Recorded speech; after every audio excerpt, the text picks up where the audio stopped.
Welcome back to The Full View, and we've been following for you the Sibanye-Stillwater strike and the many mine workers who have camped out outside the union buildings, calling on the President, Cyril Ramaphosa, to intervene. This has been going on for a very long time. No resolution to the impasse between the workers and Sibanye. There is, however, a meeting with a minister and various parties in Midrand tonight. Let's find out what is happening. We speak to our SABC reporter Mbalenhle Mthethwa, who's been following that gathering, but she's now at Midrand.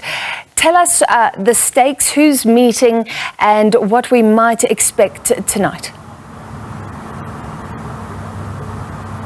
Good evening, Francis. Now, inside the hotel room, the hotel behind me rather, is a meeting between Labour Minister Mncwesi.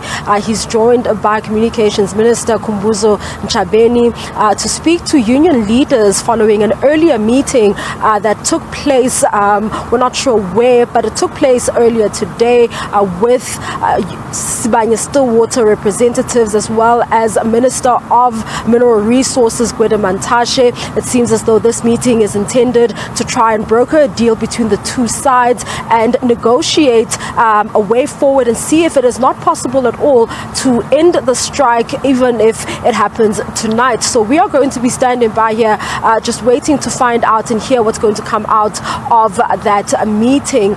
We understand that this is all part of conversations to try and resolve that impasse. We understand that union leaders are calling for, or workers want, a 1,000 Rand increase along with a 6% increase, and unfortunately the employer says they cannot meet that demand and that the wage offer on the table of 850 Rand is all they can afford at this stage, and it is also above inflation and is fair in their view.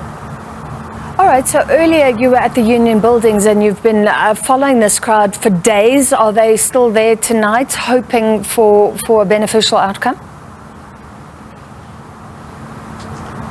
Yes, indeed, they are still there. They are still calling for the President to intervene in the matter, and it seems as though their calls have somewhat been met, given the fact that since they arrived last week Thursday, they've managed to get those two meetings, one with state security officials, which happened yesterday, and today with the Minister of Labour, and also that other meeting that took place a little bit earlier on, which I think was concluded at around 4:30. Has also taken place after workers went and staged a picketed and staged a sit-in outside the union buildings.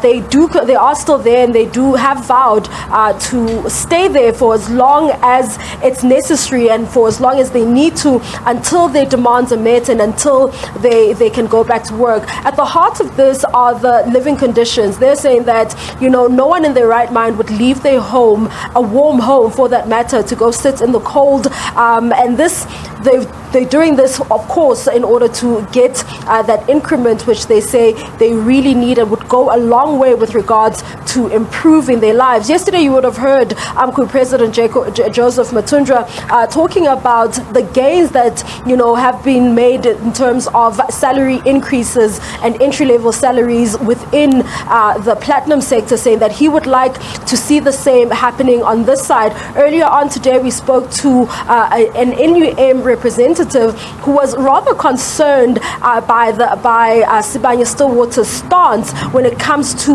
wage negotiations, saying that they agreed to a similar wage increase with Harmony earlier this month, and it seems as though they were not able to do so at Sibanye, and they are just concerned by the fact that they feel that this might be an issue of personalities more than it is about the company not being able to afford it. But there is hope that this meeting that is taking place, or these meetings that are taking place right now, will somewhat resolve the issues within this situation. All right, thank you very much, Mbalenhle Mthethwa, following the Sibanye-Stillwater strikes, and let's see if anything happens after tonight's talks.